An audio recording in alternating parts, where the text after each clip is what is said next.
ഓം ശ്രീ ഗണേശായ നമ. ഓം ശ്രീ ഗണേശ ശാരദാ ഗുരുഭ്യോ നമ.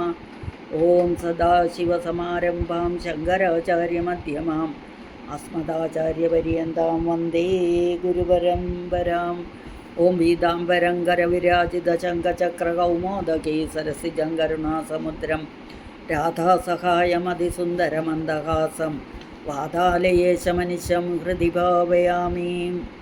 ഓം നമോ ഭഗവതേ വാസുദേവായ. ഓം ശ്രീകൃഷ്ണായ പരബ്രഹ്മണേ നമഃ. ഓം നമോ ഭഗവതേ വാസുദേവായ. ഹരി ഓം. ശ്രീ വിഷ്ണു സഹസ്രനാമ സ്തോത്ര പഠന പരമ്പരയിലേക്ക് എല്ലാവർക്കും സുസ്വാഗതം, സുദിനം നേരുന്നു.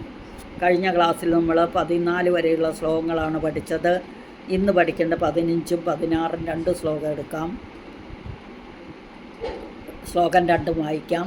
പരമം യോ മഹത്തേജ പരമം യോ മഹത്തപഃ പരമം യോ മഹത് ബ്രഹ്മ പരമം യപരായണം. അടുത്തത് പവിത്രാണാം പവിത്രം യോ മംഗളാനാം ച മംഗളം ദൈവതം ദേവതാനാം ച ഭൂതാനാം യോ വയപ്പിത. ഇതാണ് 2 ശ്ലോകങ്ങൾ. ആദ്യത്തെ ശ്ലോകം പരമം യോ മഹത്തേജഃ പരമം യോ മഹത്തപഃ പരമം യോ മഹത് ബ്രഹ്മ പരമം യപരായണം. യുധിഷ്ഠിരൻ്റെ 2ാമത്തെ ചോദ്യമായ കിം വാപ്യേകം പരായണം എന്ന ചോദ്യത്തിൻ്റെ ഉത്തരമാണ് ഈ ശ്ലോകത്തിൽ പറഞ്ഞിരിക്കുന്നത്. യാതൊരു പുരുഷോത്തമന് അതുല്യവും മഹത്തുമായ തേജസ്സുണ്ടോ? യാതൊരു ദേവന് പരമവും മഹത്തുമായ തപസ്സുണ്ടോ? യാതൊന്നു മഹത്തായ ബ്രഹ്മമാകുന്നുവോ അതാകുന്നു പരമമായ അയനം എന്ന്. പരമമായ പ്രകാശമാണ് മഹാവിഷ്ണു എന്ന് കാണിക്കുന്നതാണ് ഈ ശ്ലോകമെല്ലാം. അപ്പം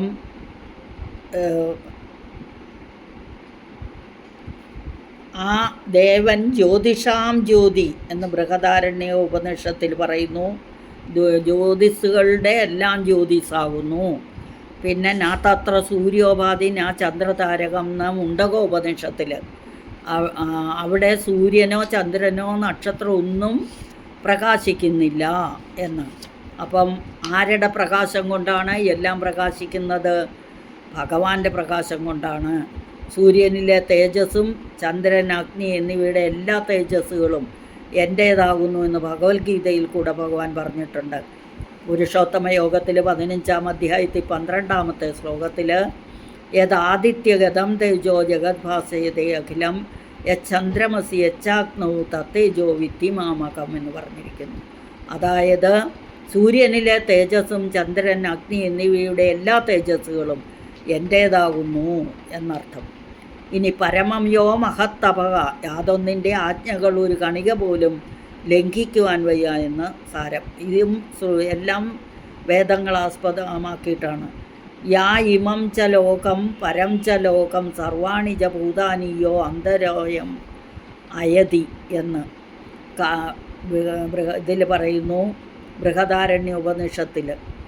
കാറ്റ് വീശുന്നതും സൂര്യചന്ദ്രന്മാർ തൻ്റെ പ്രവർത്തികൾ ചെയ്യുന്നതും എല്ലാം,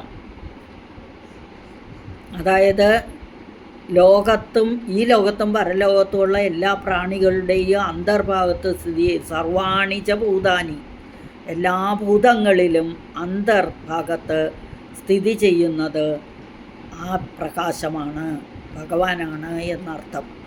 പിന്നെ കാറ്റ് വീശുന്നതും സൂര്യചന്ദ്രന്മാർ അവരുടെ ജോലികൾ ചെയ്യുന്ന യമൻ ഓടുന്നതും പിന്നെ എല്ലാം ഭഗവാനെ ഭയന്നിട്ടാണ് എന്ന് തൈത്തിരീയ ഉപനിഷത്തിൽ. ഭീഷാസ്മാത് വാതഃ വാതം കാറ്റാണ്. പവതേ ഭീഷോ ഭേദി സൂര്യ ഭീഷ്മാസ്മാത് അഗ്നി ചന്ദ്ര മൃത്യുർധാവതി പഞ്ചമ എന്ന് പറഞ്ഞാൽ വാതം കാറ്റാണ്. കാറ്റ് വീശുന്നതും സൂര്യചന്ദ്രന്മാർ അവരുടെ പ്രവൃത്തി ചെയ്യുന്നതും മൃത്യുർധാവതി പഞ്ചമ, അതായത് യമൻ ഓടുന്നതും എല്ലാം അദ്ദേഹത്തെ ഭയന്നിട്ടാണ്, ഭഗവാനെ ഭയന്നിട്ടാണെന്ന് തൈത്തിരീയ ഉപനിഷത്ത് പറയുന്നു. അപ്പം പരമം യോ മഹത് ബ്രഹ്മ എന്ന വാക്യവും ഇതാണ്. ഈ ആത്മാവ് സർവേശ്വരനാണ്, സർവജ്ഞനാണ്, സകലത്തിൻ്റെയും ഉള്ളിൽ വസിക്കുന്നവനാണ്, എല്ലാ ഭൂതങ്ങളുടെ ഉൽപ്പത്തി സ്ഥാനവും ആത്മാവ് തന്നെയാകുന്നുവെന്ന് മാണ്ഡൂക്യ ഉപനിഷത്തിൽ. യേശ സർവേശ്വര യേശ സർവജ്ഞയേഷോ അന്തര്യാമി യേശ യോനി സർവസ്യ പ്രവാപ്യ യൗഹി ഭൂതാനാം. ഇപ്രകാരം ഐശ്വര്യമുള്ള ഭഗവാൻ ബ്രഹ്മമാകുന്നു എന്നും പറയുന്നു. അപ്പം തേജസ്സും തപസ്സും ഐശ്വര്യവുമുള്ള വിഷ്ണുവാണ് ശ്രേഷ്ഠമായ ആശ്രയം. അവിടുത്തെ പാദങ്ങളിൽ എത്തിയാൽ പിന്നീട് മടങ്ങി വരേണ്ട ആവശ്യമില്ല. സകല ജീവജാലങ്ങൾക്കും ഏറ്റവും ശ്രേഷ്ഠമായ ആശ്രയം പരമമായ തേജസ്സും പരമമായ തപസ്സും പരമമായ ബ്രഹ്മവും ഭഗവാൻ തന്നെയാകുന്നു എന്നർത്ഥം. അടുത്ത ശ്ലോകം പവിത്രാണാം പവിത്രം യോ മംഗളാനാം ച മംഗളം ദൈവതം ദേവതാനാം ച ഭൂതാനാം യോ വ്യയപ്പിത അവ്യയപ്പിത. അതായത് കിമേകം ദൈവതം ലോകേ എന്നുള്ള ചോദ്യത്തിൻ്റെ ഉത്തരാണ്. പരിശുദ്ധമായതിനെല്ലാം മേലായ പരിശുദ്ധ രൂപിയും മംഗളങ്ങൾക്കെല്ലാം മംഗളമായി സ്ഥിതി ചെയ്യുന്നതും ദേവന്മാർക്കെല്ലാം ഉപരിയായ ദേവനും സർവചരാചരങ്ങൾക്കും പിതാവും ആരോ അവനാണ് ദൈവശ്രേഷ്ഠൻ എന്ന് പറഞ്ഞിരിക്കുന്നു. അപ്പം പരിശുദ്ധമായത് എല്ലാം എന്താണോ അവിടെയാണ് ഭഗവാനുള്ളത്, അതാണ് ഭഗവാൻ. സത്ത് ചിത്ത് ആനന്ദം എല്ലാം ഭഗവാൻ തന്നെയാണ് എന്ന് പറയുന്നു. ബ്രഹ്മനിലെ ഇന്ദ്രനും ദേവന്മാരെല്ലാം അവർക്കെല്ലാം ഉപരി മഹാവിഷ്ണുവാണ് എന്നർത്ഥം. അപ്പോൾ എന്നേക്കാൾ വലുതായിട്ട് യാതൊന്നുമില്ല. ഒരു മാലയിൽ നൂലിൽ കോർത്ത മണികൾ പോലെയാണ് എന്നിലെല്ലാം അടങ്ങിയിരിക്കുന്നു എന്ന് ഭഗവാൻ. ഇനി പരമം യോ മഹത്തേജ പരമം യോ മഹത്തപ പരമം യോ മഹത് ബ്രഹ്മ പരമം യ പരായണം എന്ന ശ്ലോകത്തിൻ്റെ അർത്ഥം യാതൊന്നാണോ മഹത്തായ തേജസ്സിൻ്റെയും മഹത്തായ തപസ്സിൻ്റെയും ഇരിപ്പിടമായ മഹത്തായ ബ്രഹ്മം അതിനെ തന്നെയാണ് ആശ്രയിക്കേണ്ടതെന്ന് അതിൻ്റെ അർത്ഥം. അടുത്ത ശ്ലോകം പവിത്രാണാം പവിത്രം യോ മംഗളാനാം ച മംഗളം ദൈവതം ദേവതാനാം ച ഭൂതാനാം യോ അവ്യയപ്പിത.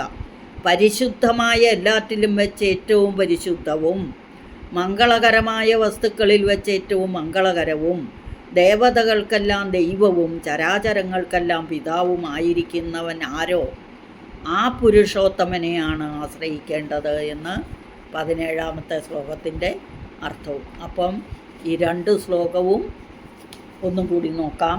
പരമം യോ മഹത്പരം മഹത്തേജക പരമം യോ മഹത്തപക പരമം യോ മഹത് ബ്രഹ്മ പരമം യാ പരായണം പവിത്രാണാം പവിത്രം യോ മംഗളാനാം ച മംഗളം ദൈവതം ദേവതാനാം ച ഭൂതാനാം യോ വ്യയപ്പിത യോ അവ്യയപ്പിത. ഇതാണ് ശ്ലോകം. അടുത്ത ക്ലാസ്സിൽ വരും വരേക്ക് എല്ലാവർക്കും ഹരി ഓം നാരായണ. സകലം ശ്രീകൃഷ്ണാർപ്പണമസ്തു.